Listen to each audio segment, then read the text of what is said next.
episode, I talked about going to different cities, doing road gigs, and I specifically talked about how I used to do, or still do stand-up comedy in Kingston, Ontario.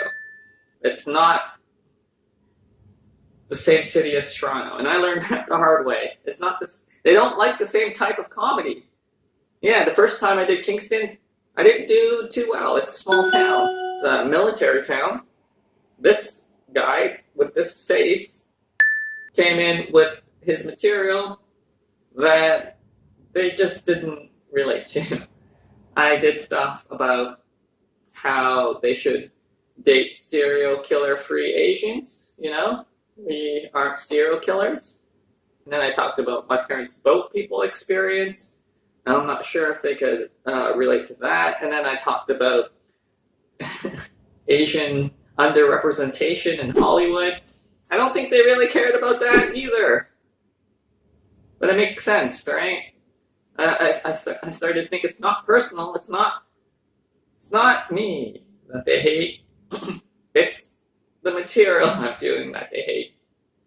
So over the next year, I started to draft jokes that I think would work there. Started to draft dirty jokes.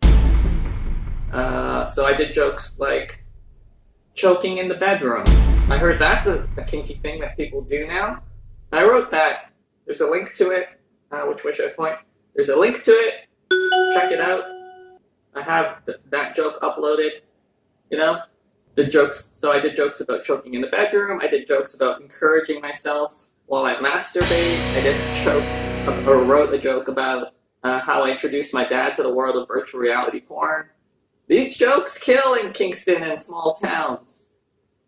So don't take things personally. Every audience has a type of joke that they like.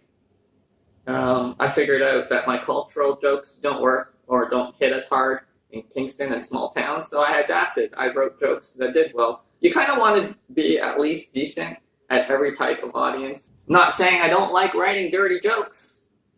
They are quite fun to write. Sometimes I write jokes for my very dark comics.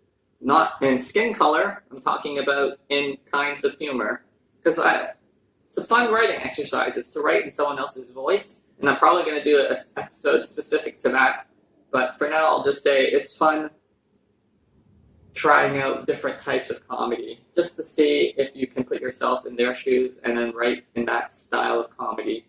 And that's what it is kind of when you do different gigs, especially when I did small towns. I had to put myself in the mind of that audience. People enjoy things and jokes that they can relate to. So just figure out what people in that audience will relate to and then do that type of jokes. Do that type of joke. All right, that's this episode. Thanks so much.